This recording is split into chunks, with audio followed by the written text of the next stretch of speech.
Draconian Combat Episode 3, the best MMA show in the world. You just don't know it yet. Me and Michael today going to talk about UFC 293. A lot of stuff went down, post-fight interviews, great card overall. Bald head Dana White delivered again. And so, yeah, we're going to get into it. First, Michael, my first question is, when you were looking at the card overall, the main card, did you have positive expectations for the card? Yeah, I mean, I thought they were going to put on no matter what. I just was less familiar with the names. Right. It didn't grab me as excitement, but I knew that there were going to be exciting fights. Right, agreed. I wasn't quite familiar with dudes like the Pleasure Man, who we're going to talk about. Exciting fight. I knew Ty would be an exciting fight. I figured Izzy versus Strickland would be good, and it was. And so we're going to break it down. I got the card in front of me. And so the first fight I want to start with is Tyson Pedro versus Pleasure Man. And so just to give some background, I think at the press conference, Pleasure Man said something like, I'm going to pleasure your wife and then pleasure myself. Some weird stuff. And so what I want to say is, one, I'm not comfortable fighting no dude named Pleasure Man. Because I don't know what you're going to try and do if you knock me out. Like, your name is suspect to me, man. But he got knocked out, thank God. So what were your thoughts on the fight? You know, back and forth until the knockout. I thought it was a good fight, though. Yeah, but he got slept. What were your thoughts? I thought it was dope because, he was a little obnoxious. Yeah. And then seeing him finish him and then do that celebration was hard as hell. So that was hard. I enjoyed it. Yeah, I enjoyed it. I think this was at light heavyweight, so I don't think these guys are top of the line light heavyweights. But I really don't care. Just give me an entertaining fight, and they both came to swing. Pleasure Man got rocked in the beginning, and then he kind of held on, and then Pedro added that slow pressure. So he didn't go in for the kill right away, but he started to go into kill mode, and then he connected again. And so as a fighter, what are your thoughts about being overly ambitious when you hurt somebody?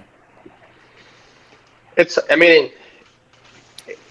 guess in a sense, you somewhat can train for it, but once you get in there and you're in the heat of the moment, it's hard to take things you've learned in practice and put them into the actual fight. I'm still here. Give me 1 sec, though. Okay, I'm listening, though. But so then you'll have fighters who will hurt somebody, who will stalk them down, take their time, then get the finish, and then you have fighters who will hurt somebody, just rush in and get the finish, and then sometimes the ones that rush in end up getting caught. But it really comes down to your practice and then just the discipline of being told, doing what you're being told during the fight, which is hard for many fighters to do. To sit on the bench, take direction, and actually go into the next round, and do what your coach has said. Right. I thought Pedro looked good. Just a first round knockout. You can never complain about a fight like that, really. Good exchanges for as long as it lasted. I don't like that dude's nickname. It just rubs me the wrong way. It feels like, I don't know, it feels like there were some homosexual vibes there, and we're going to get into that later. But hey, man, do you. He was 9-2, I think, going into the fight, but Pedro knocked him out. Awesome celebration. We need better UFC knockout celebrations.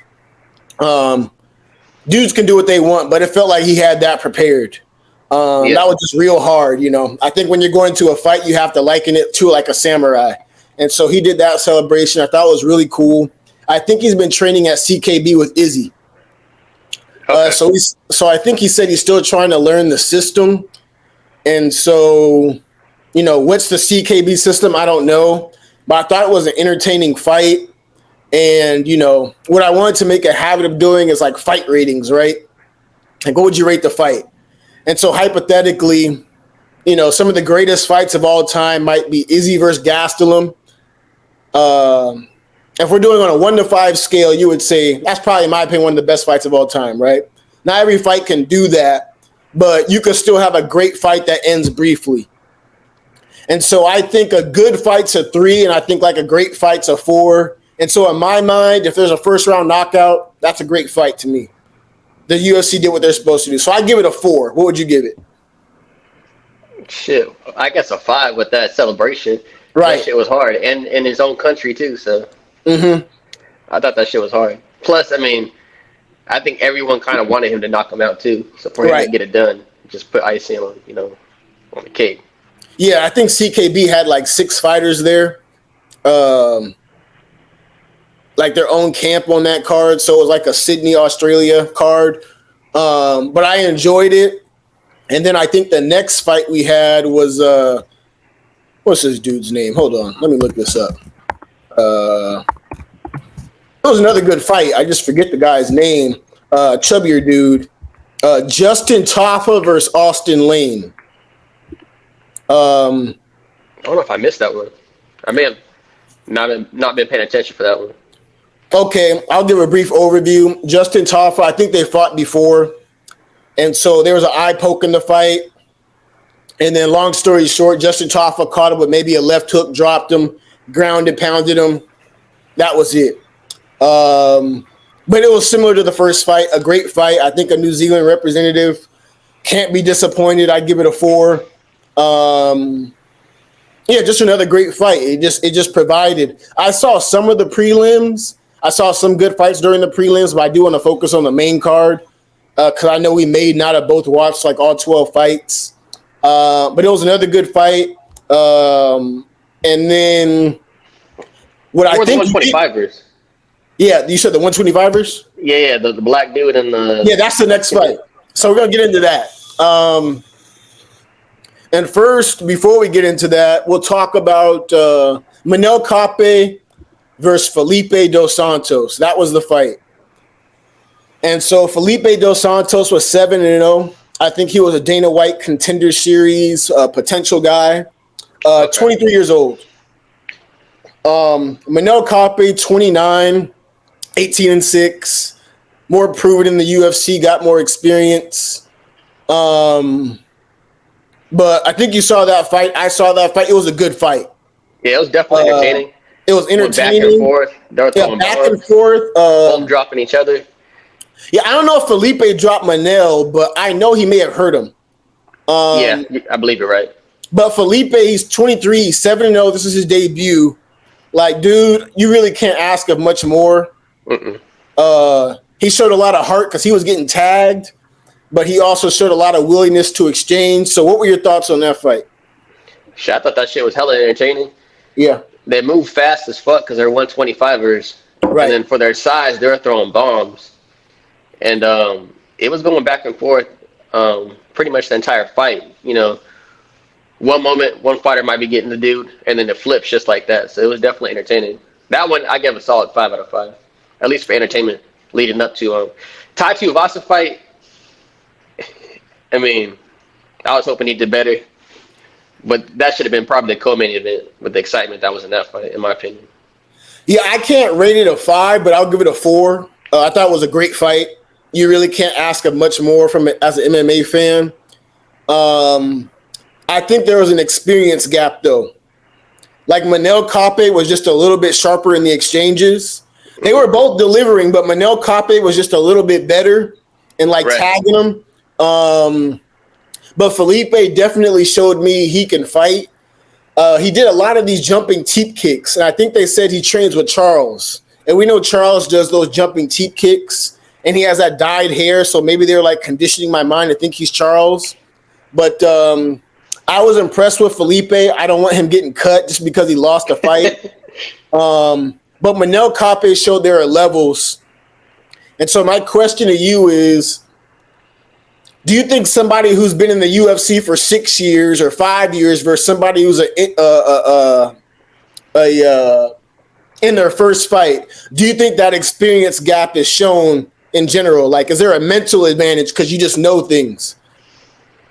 There's a mental advantage, but at that level, you know, if they're there and they're fighting, they should be able to adapt, or him take this loss and then go back to the board and just, you know, get better. Right. But at this level that they're fighting at, everyone's pretty much the same. And then pretty much everyone can adjust, you know, as they need to. Right. Unless you're just like a high IQ fighter, you know what I mean? Like freaking Volk or something. Right. Yeah, Manel Kape looks sharp, though. 18-6. He was ranked number 10. That he's trying to talk himself into a title shot, but I don't blame him. Sean Strickland did the same thing. And so one thing I want to know about Kape, though, is his head movement in the exchanges. Like he didn't keep his hands high, but he was just always ready. He got hit sometimes. Getting out of the range of fire, basically. Right. And then he was also able – Felipe was throwing a lot of kicks, but he would stay out of the range. Mm-hmm. And so I was really impressed with Manel Kape. It was just a solid performance. And then that was a great fight as it was, but his post-fight was greater, almost. So Manel Kape called Kai Kara-France a bitch, called him every sort of word in the vocabulary. Kai Kara-France did his corny and then flipped him off. And it was just like, from what Manel Kape is saying, like, dude, you ran from the fight. And so ultimately, we got to go back to the other fight too. So at the end, I'm not going to say it, but Manel Kape called out the whole CKB team. He said, your team or no one's not going to do anything because y'all are a bunch of F words. Yeah, y'all a bunch of, I'm going to say y'all a bunch of bumblebees. That's the slur I'm going to use.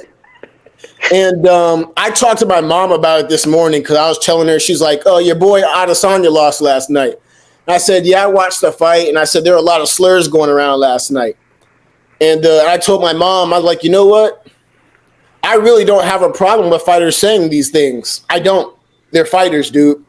Now, is it not politically correct? It's probably not politically correct. If I was Dana White, would I make him apologize? No, I'm not going to make him apologize. No, I'm not. He's a fighter. And so what are your thoughts on Manel Kape going after the whole CKB team and calling out Kai Kara-France? I mean, he can do what he wants. He's trying to promote himself like every other fighter. He just did it in a crazy ass way that no one expected him to. I didn't expect him to say that. I didn't expect it. But I mean, he's just doing what every other fighter does. So I don't see why not. Especially in this game, you know, it's almost like the squeaky wheel gets the oil. You know, right. For UFC. So if you keep running your mouth long enough, you keep winning, you're going to get what you're asking for. So now I'm not trying to be fake deep. I'm kind of joking, right? Because Manel Kape was the second person to throw that slur around. There was a dude on the prelims who said he was upset, Charles Racky or something like that. He said he was upset at the Australian fans for disrespecting him. So he threw out the same slur. He ended up typing up his apology on Twitter like these guys do. I'm sorry. I don't mean to offend anybody, blah, blah, blah, blah, blah. But I'm halfway joking, but could this have been Sean Strickland's aura just emanating? Because that just felt like some Sean Strickland energy to say anything you want to say. And dude just felt unhinged. It could be. I think I seen part of the press conference where they're asking Dana about Strickland. Yeah. And asking him, are you worried about, you know, the things you might say as champion or whatever? And Dana's response is, you know, this is a fight game. So I really don't think Dana cares. You know, I think the UFC might suggest to the fighters, hey, maybe you shouldn't say this, but they're not going to put them on blast, you know, on media. Oh, such and such, you know, said this racial slur or whatever type of slur. And then, you know, look for an apology. I don't think the UFC's going to do that. Yeah, Dana said in the post-fight, he's like, I didn't come to Iraqi, the dude who said the first slur. He's like, I didn't come and tell him to apologize. He said that he came back in the locker room after his fight, felt regretful, and then apologized on his own accord. And so I think the UFC is pretty pro free speech. So I don't really mind. Yeah, I really don't mind. I just don't. Even if, you know, Strickland said some N-bomb, I'd be like, man, F you, but you're still a fighter, dude. I'm not going to stress about it because I appreciate you being able to express yourself. But Manel Kape said that. And what I wanted to talk about, though, is also Manel Kape in that fight, though, he stood on everything he said in the post-fight press conference. He said, I don't think this guy is on my level. Right. And so he had reiterated that. The dude wasn't on his level, but the dude could compete. But I know you've had weigh-ins with people, right? And you said at weigh-ins, sometimes people could try and punk you. Yeah. with different like mental psychology. And so, do you think that press conferences have a part in playing with people's psychology as far as the way a dude's conducting himself? I mean, I believe so. I believe, different people handle it differently. Right. But it's definitely all part of the game. Right. It's just probably, once you get to the higher levels and you start dealing with press conference, stuff like that, where you have to be forced to speak on the spot against your opponent and maybe be witty, you know what I mean? Right. So it's definitely part of the fight game, but I don't think it should affect, no matter how you do during a press conference, it shouldn't affect your performance in the fight. Agreed. Manel Kape had a pretty entertaining post-fight interview as well. But I want to talk a little bit more about him talking about Kai France, right? And so he mentioned some interesting points because he said that CKB, City Kickboxing, Izzy, Kai France, Hooker, all those dudes, right? He said that he's like, your coach said you guys aren't supposed to pull out of fights. Now, we understand that dudes have injuries that are worth pulling out of fights from, right? Mm-hmm. But he was going after CKB because he said you guys pulled out and you didn't provide a valid excuse. It was just you pulled out. Right. And so do you think his beef is justified? I personally believe it is justified. He's trying to go higher in the rankings. He thinks there's a guy who's ducking him. And so I'm going to call you out, and it is what it is. What are your thoughts? I mean, he obviously has a mouth on him. Yeah, he does. But I don't think he has a problem not being liked neither. He doesn't. So he's going to do whatever he needs to do, run his mouth.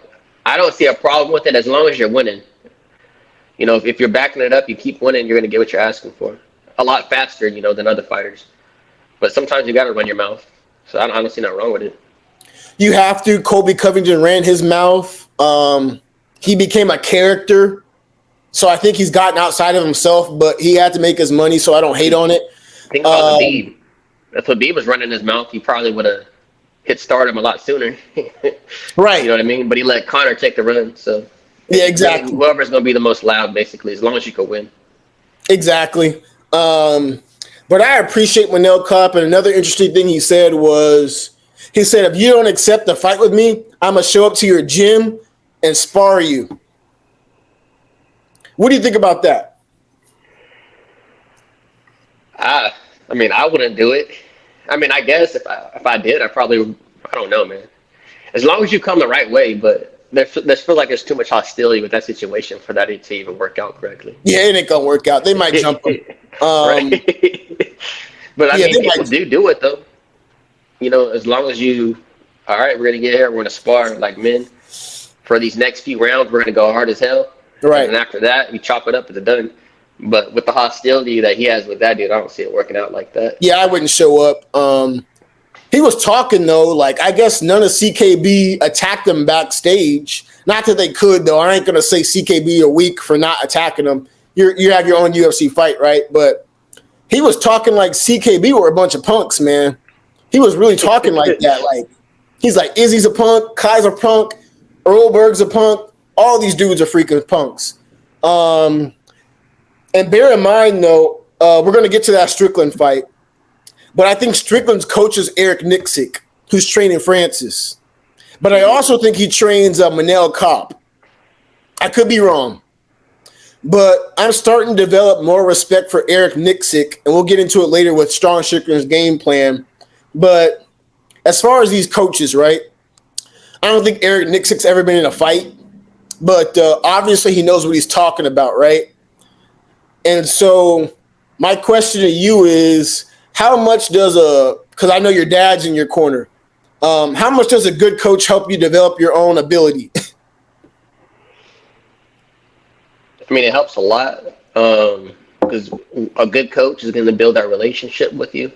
Mm-hmm. They're going to put in time with you, time to understand your movement, your mistakes you make. Right. Time to get comfortable with you as far as the process it takes to make weight, you know what I mean? Train you while you're making weight, being in your corner in the fight. I think it's vital it's really important for people to have a good coach, because when you're going into battle and stuff like that, they're going to be with you. And sometimes, let's say you get into like Izzy's corner, he was hurt. He had a good group of people. Well, I don't know if they gave him the best advice, but Right. it's supposed to be people that give you good advice, and even if you don't want to hear it, inside the ring, they're going to tell you. So if you look at Strickland's corner, I believe He called Izzy a cocksucker. Yeah, well, he said we didn't come all this way to lose a point fest. So No. get the fuck in there and beat this cocksucker. So, I don't. Sometimes it's good to have that relationship with your coach, where when you need to hear that in a fight, he's gonna say, and it's gonna click with you. Right. I want to go to Tai Tuivasa's fight, but we should stay here for one more topic, because I'm looking at the 125-pound division. I know it's not the glory division, right? But I think Alexander Pantoja, who beat Moreno for the championship, is the champion. Mm-hmm. So you got Kai Kara, Pantoja, Moreno.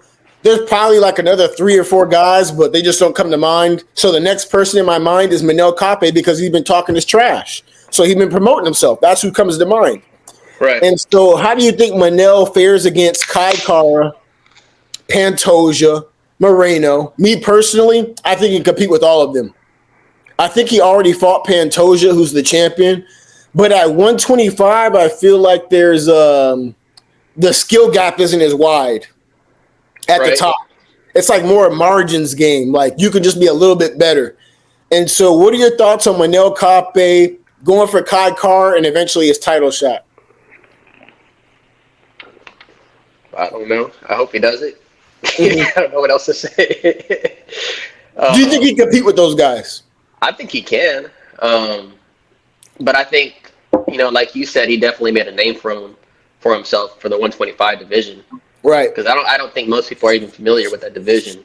But with him being loud, and there's not a whole lot of loud fighters in that weight class. So nope.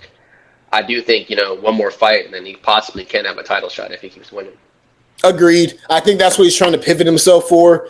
He's trying to go Kai Kara, who's top 5, and then get a title shot. But he's positioning himself right, so I salute him for that. I salute him for his post-fight press conference. That was hilarious. I really don't care what he said about them people in the rainbow community. I don't care. If you watch MMA, you better expect it. That's all I can tell you, people. But I thought it was entertaining. We need more entertaining fighters. Izzy lost, but he's entertaining. And so moving on from Manel Kape, we go to the co-main event. Tai Beer Belly Tuivasa versus Alexander Volkov. I didn't think Tuivasa would win this fight. What are your thoughts on the fight? Did you think it was a good fight, first of all? I thought it was a good fight. Yeah. Up until he just, all right, we saw it wasn't going his way. Tuivasa's way. The main thing is that motherfucker was tall. It was hard for him to get in and get past his reach. And even when he would get comfortable, where he would feel like, all right, I'm not in his reach anymore. I can't land on him. He's not really putting it together. Well, he can land on me, though. It was hard for him to get in, close the distance, and find that headshot. He had some success with the leg kicks, but I believe he waited a little too long. He should have threw more of those in the first round, and he should have kept throwing them in each, in that second round and keep throwing them. But he waited too long and was getting pieced up. But you can see it, doing its damage because it was affecting his movement. And I believe, I could be mistaken, I believe when he got caught, he threw a leg kick and it was almost lazy. He caught it and then threw an overhand at Tai Tuivasa, I want to say. So I want to talk about those leg kicks because they were doing damage and the commentary was talking about it, right? Right. But then I think in the second round, because I think Tai Tuivasa threw 2 leg kicks and he fell from his own leg kicks. Almost as if it was hurting him more than it was hurting Volkov. Yeah. Some of them weren't fast enough, and then some of them were just no control. You throw them hard, but you just you throw it so hard you trip. Right on yourself. Right. And I believe that happened 2 or 3 times, maybe twice actually, in the fight. And when he did that in the second round, it led to those takedown scramble situations, which ultimately ended up hurting him. But the first round, I saw Tai Tuivasa trying to get on the inside, but I also saw Volk doing some work on the inside with like uppercuts because Tai Tuivasa had that guard up, and so Volk would step in and bop, bop, boop, bop, bop, and then step back out. And then Tai Tuivasa couldn't come with that big hook in time. I think Tai Tuivasa showed heart, though. He ended up losing and tapping out, but I think anybody in that division would have struggled against that dude, though. He's just a tall-ass dude. Yeah, he's a tall dude. The only dudes I think who could beat him are like the elite of the elite, but Tai doesn't have the physical attributes. I know he has the power, but Volk is just too tall. The leg kicks were working, though, and his corner told him more leg kicks. Yeah. He had more leg kicks, and he did. He came out stronger in the second round, and then he started hurting himself, and I'm like, dude, oh my gosh, man. And then I want to get to the grappling exchange, which closed the fight. So Volk ended up working himself to the mount, right? Right. And I saw dudes on the internet talking trash about Tai, like, you should be able to get out of a mount easy. I was like, do y'all watch fighting? Maybe I'm tripping, but how hard is it to get out of a mount? It depends on the grappler. Some grapplers are really easy at being top heavy. I'm still here, but I'm just go ahead. Some grapplers are real good at staying top heavy, and it's almost like they control like a certain area. When they're holding you down to have more weight on it, and they know with your body movement. All right, I'm adjusted to this direction. So it really just depends on the grappler. But I think with that dude's size, it would have been hard for anybody to get up. Anybody. So sometimes people just be big. What do you think about fighters either turning their back or just taking the ground and pound? It's like a 50-50. It's a 50-50. To be honest, though, I don't know. I mean, you have to go by your own coach and what you've learned. But I know I'm trying to get the hell up. And if I get choked out, I get choked out. But getting hit when you're on the canvas hurts a lot more to me, than standing up and taking a hit. Because you're taking the hit from the punch, and your head has nowhere to go but the canvas. So it's like you're getting hit twice. Once in the front and once in the back of the head. So I know for me, I don't want to be on my back, so I'm probably gonna scramble up as fast as I can, and then take the risk of maybe getting choked. But as I'm getting up, looking for hand wrist control, so I can stop that type of stuff. But that would be my opinion. I know everybody's different though. But I know I don't want to get caught ground and pound. Shit sucks. Right. I thought he was trying to work himself up. He didn't give up his back early, though. Volk had him defending himself for a while. I think he was trying to throw strikes from the ground, and you don't throw strikes from mount if you're on the bottom, dude. It's not going to really do anything. But I respect Tai Tuivasa because win or loss, he shows up and puts on a good performance. So I'm never going to hate on him. And Dana White mentioned in the post-fight presser, he said, do you kind of think of Tai as someone who could always put on an entertaining show? Kind of like Derek Lewis, right? Right. It might be I might get my ass whooped, but it's going to be a show. And I think there's a place for guys like that who show that heart and that power.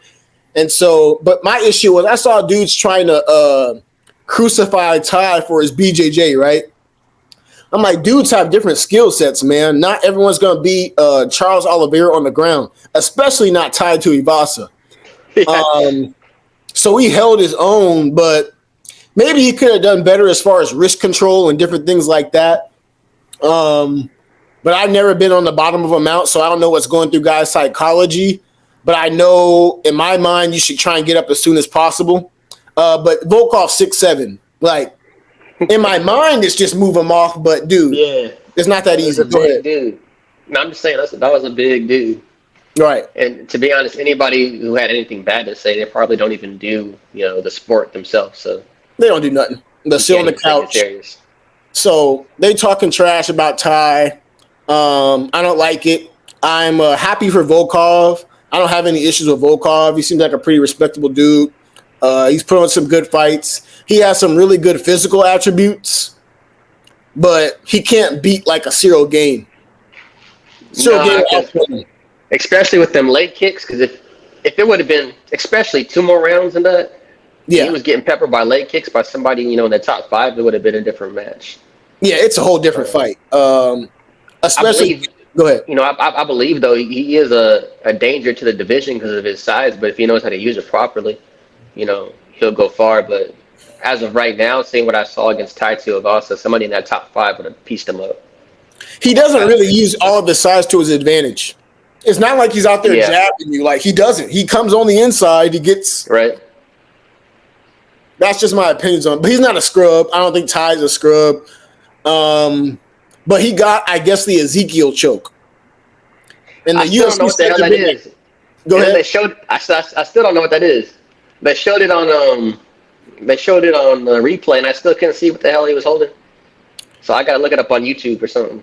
It looked like an arm triangle to me, but I know Laura Senko's fine ass was saying it was an Ezekiel choke. So, speaking of which, this is a side note. Laura Senko, right? Right? Blonde girl. I think she actually has an MMA background. I don't pay too much attention to the commentary, but she's pretty, so that's nice. But I also think she knows what she's talking about too. And so, No, do she you have an does. issue with the women commentators joining a man's sport if they know what they're talking about? I don't. And now, I mean, if they know what they're talking about, Right. and and to be honest, she had a lot more information that she was saying that night compared to DC and John Anik. John Yang don't know nothing. Well, no, I mean they do know They stuff, do, but I'm but joking. sometimes they could be going on tangents about stuff that ain't got nothing to do with the fight. Right. You know Yeah, what I mean? I appreciate Laura. I think that was her first pay-per-view debut. I always like looking at her face. Um, and so I have no problem with it. I hope she's on more cards. She was Yeah, she did well. educational. You said what? I said she did well. Yeah, she did well. She did well. I have no issues. I think Dana commented on it after. So it sounds like she's going to be on some more events. But yeah, they called it an Ezekiel choke. I don't know what Volkov did. But Ty tapped. He tapped. But I don't think he's less of a man for it. Some of these dudes just put you in a stranglehold you can't get out of. But Ty was getting tagged and still fighting initially because he was bloodied after the first round. Came in the second round, threw those leg kicks, and we're going to get to this in the main event. But checking leg kicks, does it hurt to check a leg kick if you're on the defensive side, or does it hurt the other guy more? I think most of the time it's going to hurt the other guy more. Depending on how it hits you, it's going to hurt sometimes. But I mean, a lot of times you feel it more after the fight. Yeah. If you're really into the fight, you're going to feel it, but you're not going to feel the real extent of the pain till after the fight. Probably the next day. But I mean, it's nothing fun. I'm checking the leg kick so I can take less damage, but it's still uncomfortable. Right. Yeah, I saw Volkov. He was able to check some, but he was definitely hindered. But Ty couldn't really exploit it. It was mainly an outside leg kick. I think he should have thrown some more inside ones to get the other side of his thighs red or whatever. But ultimately, it was those kicks that cost him because it was like he was hurting himself or tripping himself over it. Yeah. Final scramble. You're mounted. You're tapped out. And so as a fight overall, it was a 4 to me. It was a great fight, though. Ty didn't just get run over. And so I have no complaints about the fight. I wish Ty would have won. I like Ty more than Volkov, but Volkov's never rubbed me the wrong way. And I say that to lead all into our main event, neo-Nazi Sean Strickland versus Chinaman Israel Adesanya. And so before we get into the fight, I want to revisit our pre-fight predictions. I'll go first. I thought Izzy was going to knock him out in 4 rounds. And as we know, that didn't happen. I thought Strickland wouldn't be able to do anything. I didn't think he had any routes to victory. And I was completely wrong. And so sometimes that's the way MMA goes. You're like, you don't really know what you're talking about. And you see a fight and you're like, what? And so I wanted to get into your pre-fight predictions before we discuss the fight. I thought Izzy was going to finish from round 2. Right. That didn't happen. And then I'm like, all right, well, I won't be mad if I owe Harrison $5. Finish him in round 4, and it just Yeah, got maybe we ugly. did have a bet. Yeah, and then it got ugly. I was like, oh shit, man. I think he lost. Um, but like in my head, I thought it was possible for him to go the distance. I thought he can push the pace. I just didn't see how he can do it against Izzy. So I mean, I saw it was there. I just didn't see it happening. I just thought, okay, Izzy is gonna walk through this guy like everybody else, and he came in on 3 weeks' notice too. So although I kind of in the back of my head I was like, all right, this is possible, but I don't see it playing out like that. And then it happens, kind of like O'Malley versus Sterling. You know what I mean? I could see him, but it just happened. Yeah. Yeah, both of us were wrong on our pre-fight predictions. That's how it is in MMA, most unpredictable sport in the world. And so we'll break down the fight round by round, just to the best of our memory. But first round, Strickland comes out, Mayweather. He's on the front foot, but my thing with Strickland was throughout the whole fight, he didn't have a lot of volume to me. I think he had volume. I think he just had, he didn't have much wasted energy into whatever he put out. Whatever he was throwing was going to land. And then whatever he missed was very few. Got you. And so the first round goes, and Izzy, here's my main criticism about Israel Adesanya. Great striker, not a good boxer.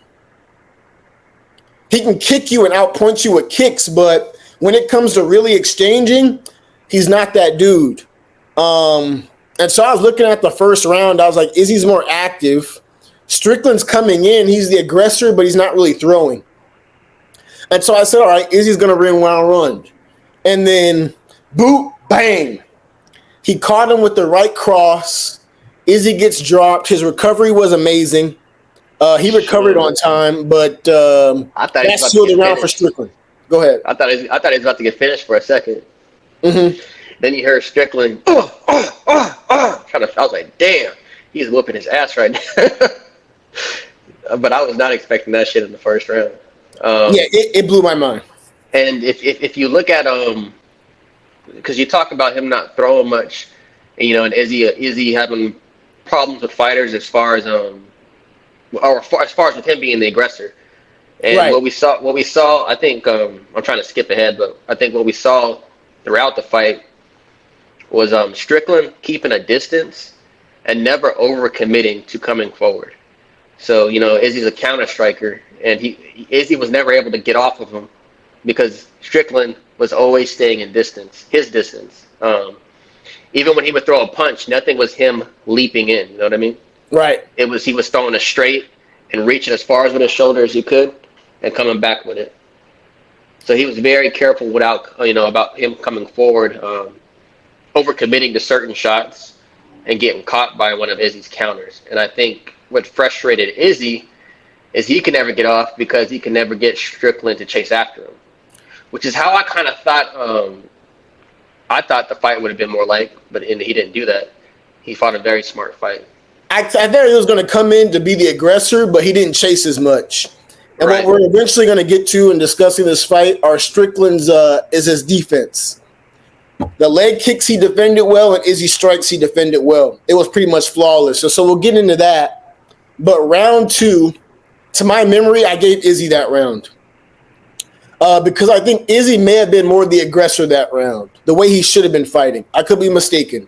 Mm-hmm. But he was more on his front foot, and so the leg kicks are more active. He was taking more of the center of the cage. I said, dude, at least for optics, you should be fighting this way. You can't be on the back foot your whole fight. And so Strickland still maintained the same Mayweather thing. I don't remember him doing much in the second round, but I know his defense was still on point, even though Izzy was the aggressor. And so what I want to get to is Strickland, and you can go into this in more detail, but Strickland's ability to also check kicks, but I'm going to stand up and be extra. But he was also doing this stepping thing where he kind of like, it was like the kick would go to his thigh. Right. Because the range was so close. So the kicks didn't affect him. What are your thoughts on that? I thought he did a good, and this goes back to his distance. He did a good job keeping his distance. And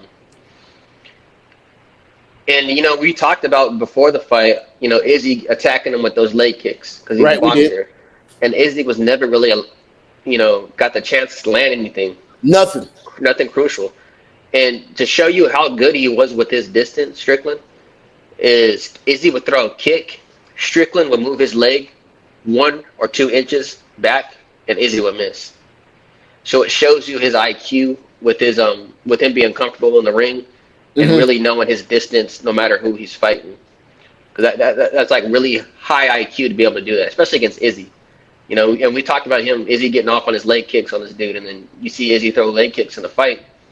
He moves his leg back 1 inch, Izzy misses, and he was doing that all fight. And then if he wasn't moving his leg back, he was crowding Izzy's space so much that it didn't matter either. Right. It was like vice versa. The head kicks weren't doing nothing. The leg kicks weren't doing nothing. The body kicks weren't doing nothing. Strickland was ready for everything. I don't think he was falling for Izzy's feints either. He wasn't really swayed by any of that. He wasn't he wasn't tricked by Izzy's feints, but he reacted to them. He acknowledged them. So, and that's what kept him, on his game throughout the entire fight. And so I remember round 3, 4, and 5, but I forget exactly the dynamics. I knew Strickland started to take over, but what I wanted to say was I think after round 2, right, Strickland's coach Eric Nixick said, "Stop letting this dude snake charm you, man." Yeah. He said, "Get in there," and I forget exactly what combos he advised, but he said, this is before he said we didn't come over here to get a decision. But he said, "Stop letting him snake charm you. Stop following him around." Yeah. So I think at that point, Strickland started to kind of take over. And so what do you think it is about Izzy's game that can allow people to be snake charmed? Like as far as just too caught up mentally to actually fight? I mean, Silva was good at doing it. It's a good game to play because, Izzy likes to move. Right. Izzy wants you to chase him around so he can work on his counters and stuff like that. And I believe that's what happened a lot in the second round. And then Izzy was able to pop off more on his offense when he was able to snake charm Strickland in that second round. He was able to do his own movement, get Strickland to chase him. And because of that, he was able to counter and put off more on his offense. Right. And then with Strickland listening to his coach, you see in the third, the fourth, and the fifth round is he wasn't doing none of that. And then Izzy couldn't do, his game plan with the fight. He couldn't get him to chase him. He couldn't get his offense off because he couldn't get Strickland to come in. You know what I mean? Right. So, and Demetrius Johnson, I was watching his reaction video, right, to the fight. DJ, probably top 5 fighter all time. He was saying that Izzy is too over-reliant on counter-striking. He doesn't know how to be a balance. Right. Yep. He doesn't know how to be Mayweather. Go ahead. Even with Mayweather, you see, like, as when he got older, in the second half of his career, he's a very defensive fighter. But then you have his fights, where he was getting whooped, So then he had to switch his game plan to more offensive fighting. Right. You saw that with Shane Mosley. Remember when he got caught? And then he switched it, offensive fighter. And he's done that in plenty of fights. Being able to switch from defense to offense when needed to be. And I think that's where Izzy, I don't know if it's a hole in his game because we've seen him do it before. But for some reason in this fight, he wasn't able to do that at all. Yeah, he couldn't do it. And he didn't maintain it from round 2 because Strickland then took the front foot the rest of the fight pretty much. And so I think round 3, me personally, I scored it 3-2 Strickland. Yeah, 3-2 Strickland. I think the judges gave it 4-1 Strickland, but I had it 3-2. I think I had a 4-1. Yeah. I mean, my heart says 3-2, but, yeah, from what I saw, I think it was 4-1 Strickland. Yeah, I tried to give Izzy another round for just pride reasons. But they were saying, yeah, it's 4-1 Strickland. He ain't going to lose this. And another thing I noticed with Strickland, just talking about the fight, he had a teep kick of his own. Yeah. Especially in the 5th round, Strickland's not an athletic kicker, but he kept going to Izzy's body with these little non-athletic kicks. And I think a lot of that too, that comes back to his distance. Mm-hmm. It's part of his style, I believe. It's going to hurt Izzy a little, but I believe he was doing that to keep his distance with Izzy. You know what I Mm-hmm. mean?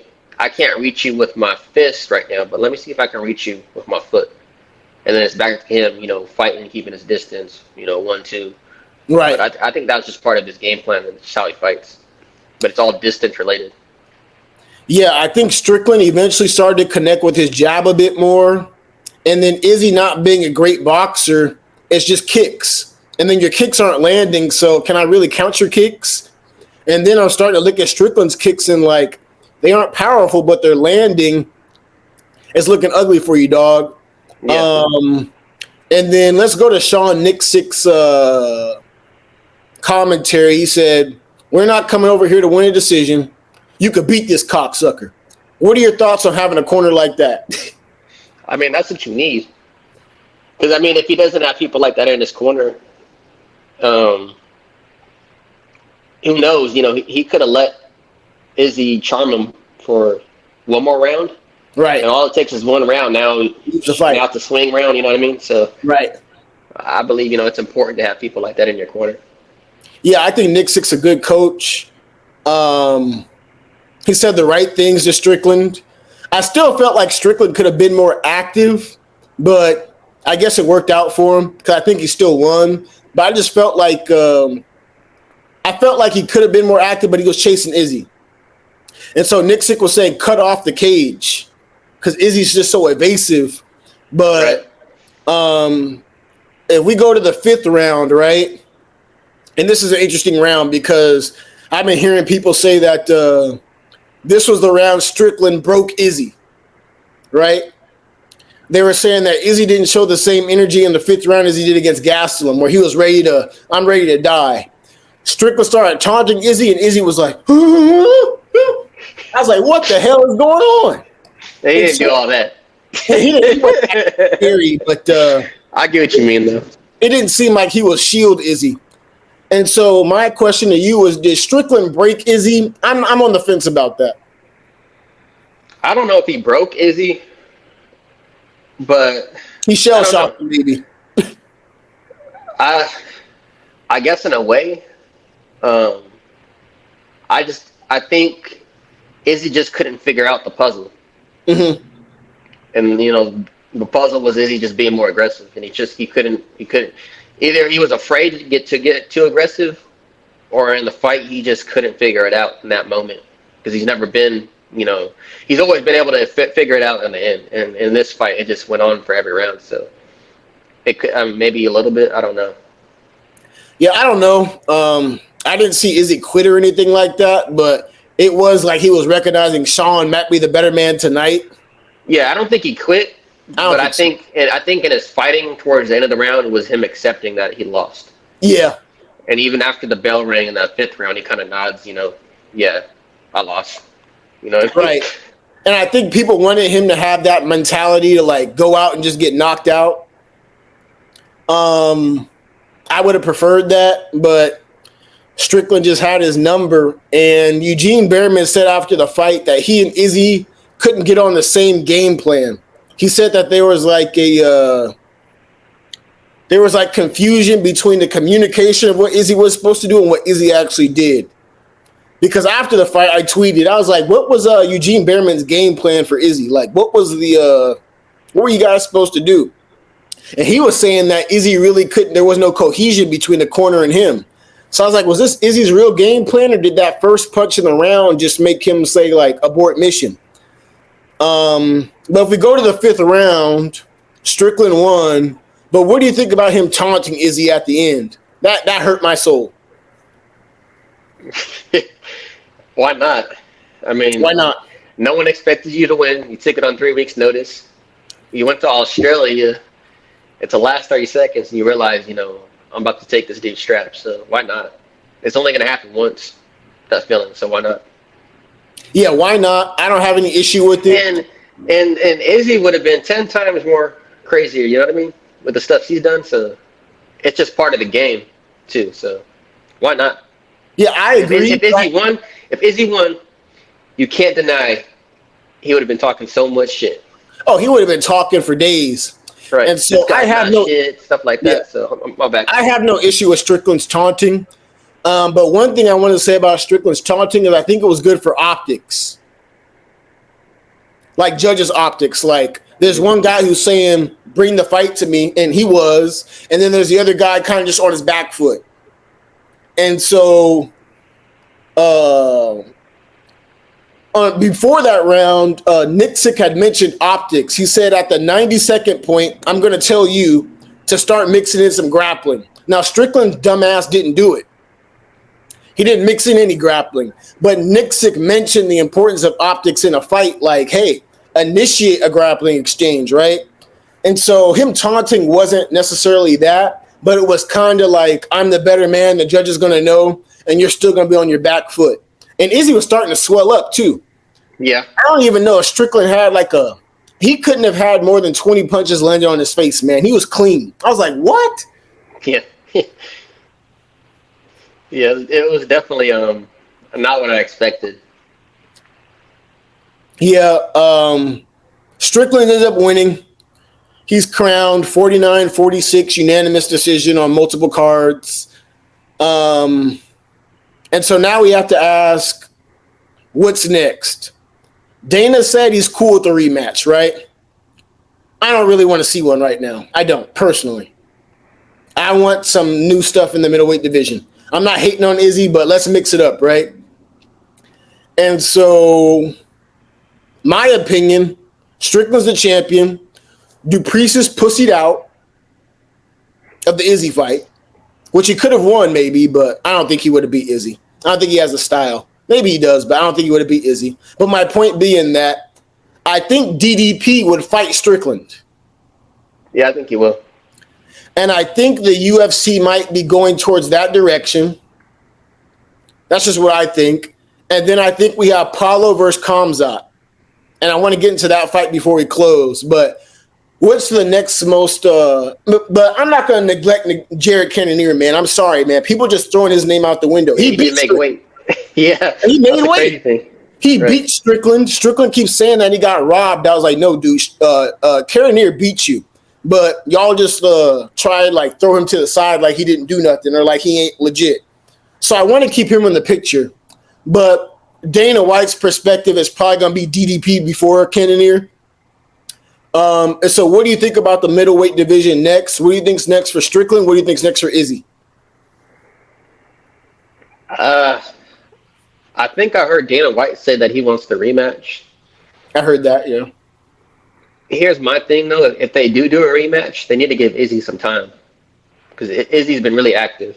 Right. That's so if y'all do the rematch, give him some time, at least 5 to 6 months or something. Yeah. You know what I mean? A couple months to chill, and then a few months to get in shape and train for the fight. But like an immediate rematch is crazy. If that fight doesn't happen, I think DDP is the most logical.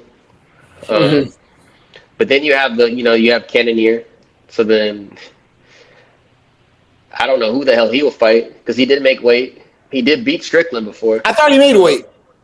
Yeah, that's what I'm saying. He made weight. Oh yeah, I thought you said okay. Good. You're good. He beat Strickland before. And then you have Khamzat versus Paula Acosta.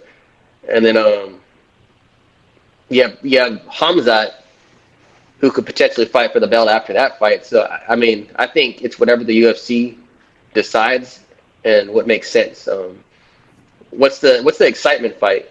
That's what I'm thinking. DDP Strickland. Okay. Build up wise, and then next is to me winner of Costa versus Khamzat.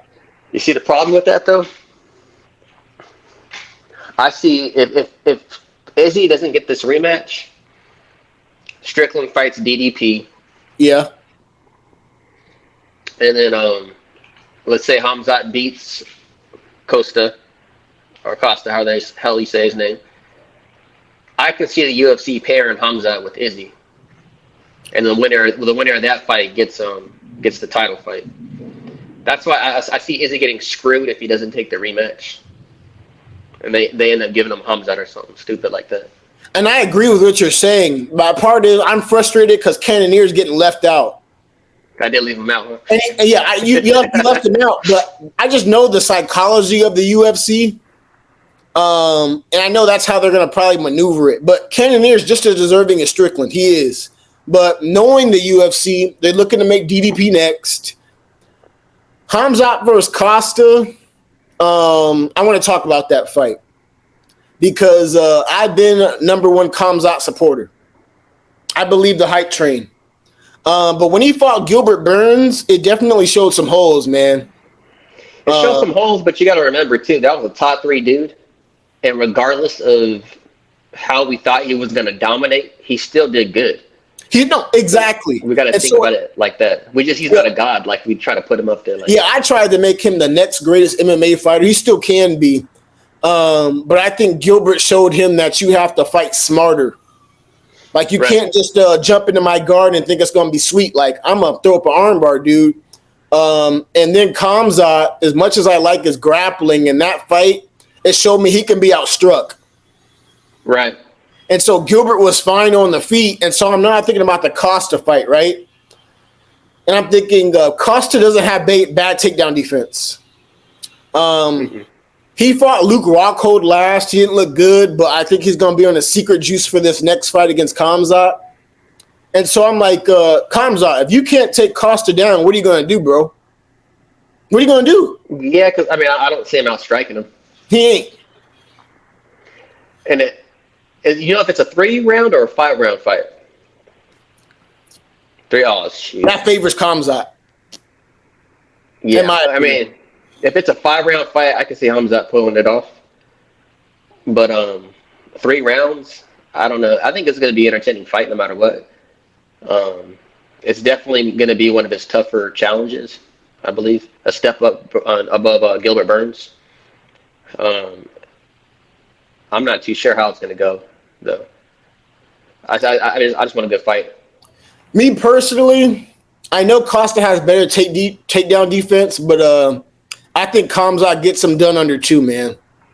I really don't trust in Costa. He's become an internet troll. He's kind of funny, though, actually, because he just be on Twitter trolling people. Yeah. But he's always stepping out of fights now lately. I won't be surprised if he steps out of the Khamzat fight, to be honest. But I know they had that beef in the gym. There's a video of them like confronting each other in the gym. And Khamzat's like, hold me back, hold me back. But I do think Khamzat's grappling is so elite that if he does get you down, you're in a world of trouble, dude. Yeah. That's true. Unless you have some elite BJJ, but Khamzat's BJJ is elite too. And that's a fight I'm really excited for. I just hope Paulo doesn't pull out. But I think that Paulo and Jared Cannonier, because of their takedown defense and strength, are tougher matchups for Khamzat than Izzy and Strickland. If that makes sense? Yeah. That makes total sense. And, it's like styles make fights. Right. Because you can even look at Cannonier versus Strickland, you know what I mean? Right.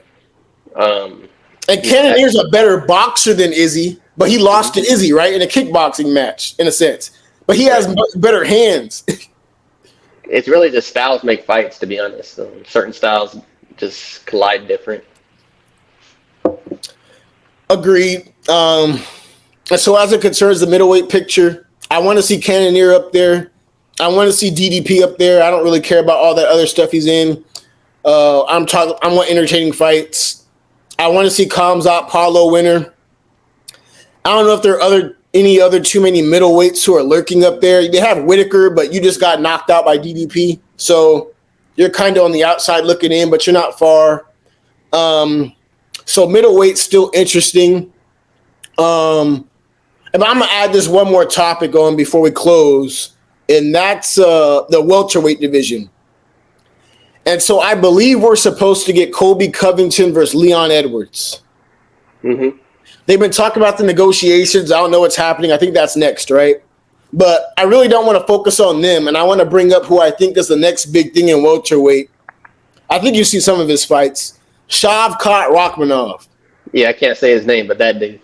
Yeah. Him and Khamzat are my next 2 favorite prospects. Yeah, they're 28, 29, but UFC works differently. Like, these guys step into the championship era. like later, unless you're John Jones. So they're just not entering their prime in my mind. So that's what I look at it.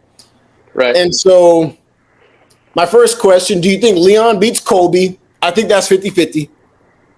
And then also, do you think Shavkat is the future of the division? Because I think he can be both of them. I think Colby versus Edwards can go either way. Edwards, Agreed. of course, has the better striking.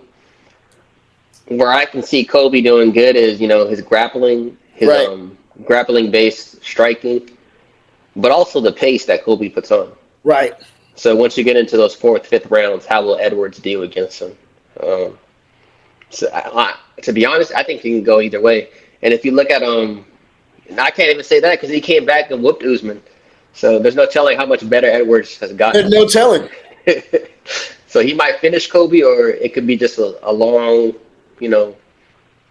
5 rounds of just grappling and holding against the cage and peppering points and stuff like that. There's no telling. It can go either way with that fight. There's no telling. I don't think Leon's a punk. I don't think Colby's a punk. But I think I favor Colby's grappling, but we don't know how Leon's improved. He looked even better in the second Kamaru fight, if I'm not mistaken. But I think dudes are running from Shavkat. His last fight was against Geoff Neal, and Geoff Neal's not a slouch, man. And so I saw Shavkat get hit in that fight, but I just saw... Get him homeboy. That dude gets on my nerves. Who? He don't get on my nerves. He's just a little annoying sometimes. Ian Gary? What's his name? Bilal Muhammad. I forgot about him. That would be a perfect fight for him. I don't have an issue with Bilal. But Shavkat versus Bilal actually is a good step-up fight for Shavkat. Yeah, I think that'd be a good fight. It'll show you where his skill is at, kind of like when Hamzat fought Burns, you know what I mean? Right, There was an unknown area, so I think that'd be the perfect fight for him. I don't think Bilal's going to want that, though. But I don't think Bilal's a punk either. So he might take it. But in my opinion, Shavkat, I think 15-0, 15 finishes. He showed me the striking. He showed me the grappling. 28, Kazakhstan. I think he's next up. But we have to see these guys fight, man. I mean, we do. We can't really give you the crown beforehand. Like, right. Yeah, we can't. I thought Khamzat wore the crown until Gilbert Burns was like beat him in the second round, and then the third round was competitive. I was like, what? I was like, you're not a god? Ah. That's what it feels like, though. That's what it feels like. It's disappointing. O'Malley will take the torch for that. Yeah, O'Malley can take the torch for that. I think our next major card is UFC 294, October 21st. Islam Makhachev, Charles Oliveira, Paulo Costa, Khamzat, co-main. I see some other dudes on here. But I think we have to have some UFC cards in between then, don't we? Yeah, I believe what's your name? Valentina versus homegirl. Grasso. Yeah. I think it's a fight night though, so I think it's free. Yeah, that's this weekend. So Fiziev is fighting on that card. Barbosa's fighting. Okay. Wait, my bad. That's a separate card. One sec. Oh shit. Kevin Holland is fighting on that card. On that card? On this card coming up this weekend on the Shevchenko card.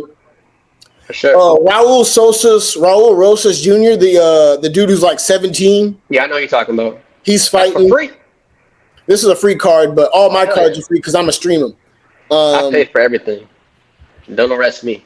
Yeah, bro. I don't pay. So UFC, if you want me, come for me. I paid for Spence versus Crawford though, but yeah, we got a card this weekend. We got a card next weekend, and so for anybody who's watching, if anybody who sees this, me and Michael will have a show talking about fight nights. We're covering everything. We're real MMA fans, so we see pretty much everything. But Kevin Holland's fighting, so I like Kevin Holland. He's in a good fight, though, with Jack Della Delana, who's pretty good, too. I'm going to be honest. I really don't care about women's MMA. Once the main event comes on, I'm probably going to turn off my television. I'm not even joking. Like, I'm probably But I can't hate on them. They could probably whoop me, but it's just like, dude, it doesn't do it for me, man. But I'll probably end up watching it. What else I'm gonna do? But Michael, do you have any closing thoughts on Izzy versus Strickland? Homophobic slurs? Anything on UFC 293? I'm gonna keep it simple. Just we have to acknowledge that Strickland took Izzy's belt with a jab, a cross, and keeping his distance, and that's all. And I'll close it with that. That's simple. Strickland beat Izzy with the beginners boxing amateur class strikes. Kept it basic. My bad. And Demetrius Johnson said the same thing. He said Strickland kept it basic and disciplined. And right. So Sean Strickland, though, I'm not no world-class MMA fighter, but looking at his style, it's one of those styles you think, like, I can go whoop his ass until you actually get in there with him, and then it's like, there's some more going on here that I don't see. And I think that's the trap Izzy fell into. Right. Izzy, I'm disappointed. John Jones would never lose to a neo-Nazi. If he loses to Stipe is a good guy, so I can't judge him. At least I think Stipe is a good guy. This just tells you how good Jones is. It just tells you how good Jones is, and it also tells you how good Silva is. So right. You guys better stop comparing Izzy to Silva. I know Silva lost, but he was so much Izzy's still good, though. Let's not take away from Izzy. Let's not take away from Izzy. Izzy is the second best middleweight of all time. Yeah. And so I saw dudes online acting like he's trash now. I'm like, what? Yeah. You can't. We have to acknowledge Izzy's still that dude. He's still good. But when it comes to the sport, when you have Michael Jordan MMA, it's going to be John Jones. It's John Jones. I think Michael Jordan of MMA is John Jones. I think LeBron James, who's like Michael Jordan's next comparison, I think LeBron's better. But it's Anderson Silva. That's my Mount Rushmore. And then you have the Khabibs, the Demetrius Johnsons, all great. Izzy's probably a tier below those dudes. But for people to, I see people trashing Izzy now like he's a scrub or something. Like, nah. Dude, you don't defend your belt 5+ times and you're a scrub. And I believe he was the most active in defending his belt. They're talking about, I think, 3 fights a year. And, some fighters fucking sit on their ass. Izzy wasn't doing that. So he was very active, defending his belt. He was, and he didn't duck people. I don't think Izzy ducked people. No, he didn't. I think he was willing to fight Khamzat. He would have gotten killed by Jones if he moved up. But he probably was willing. But the more I think about it, Jones would have ended his life. But I guess my closing message is don't disrespect Izzy, man. He's still a GOAT. He's just not Mount Rushmore. Mount Rushmore is reserved for John Jones and Anderson Silva. That's my MMA Mount Rushmore. Who's yours? And then we can close. Probably Jones, Anderson Silva. I got to put Fedor up there. I forgot Fedor, yeah. Shit, who else? Khabib. Right.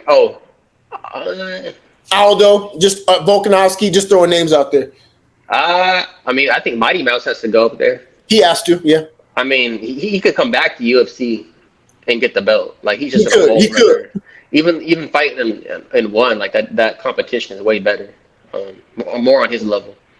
But Mighty Mouse. A part of me wants to say Khabib, but he didn't defend his belt as much as these other dudes did. So maybe I'll leave that spot open for somebody else, I guess. We're gonna have to continue this combo for like 3 more minutes because I have DJ higher than Khabib. I know DJ lost, but I think he's higher. He is. I mean, the UFC traded him, so he can have better competition, basically, and then took I think like a few fighters from one. Yeah.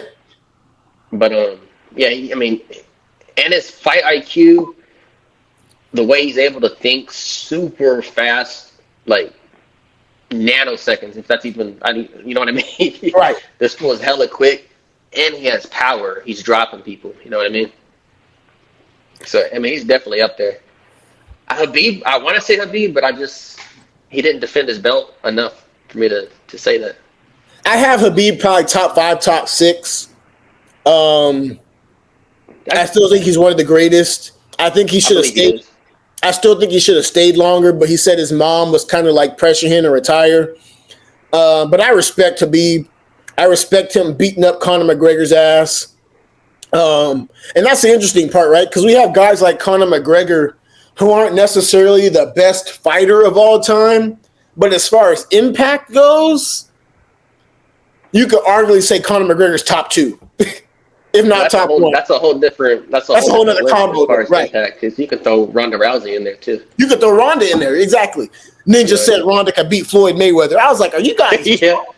I think it was Dana White or Joe Rogan that said she would just lift him up and slam him on his head. That's foul, man. But I mean, everybody seems unbeatable at some point in their career. Yeah, and so we're probably going to have another show, everyone who's watching. If no one's watching, then see it when you do, talking about impact fighters. Not necessarily the greatest fighters, but dudes who changed the MMA. It could be Ronda, it could be Conor. I think John Jones did to a lesser scale. I think even Izzy has, because he has a lot of weird habits, jerking off dogs and stuff like that. It ain't cool, but it changes the trajectory of the sport and it draws eyes. So you fighters are weird sometimes, but you guys are I can't judge y'all. But Michael, that's another episode, Draconian Combat 3. I'm reaching out to y'all tonight on another note for a group call. All right, for sure. For El Jefes. Group call El Jefes tonight. I'm about to charge my phone though. I'm at 10% right now, so yeah, give me 3 hours then. All right, for sure. That works. All right, for sure. I'll hit you up tonight. Appreciate it, homie. Later.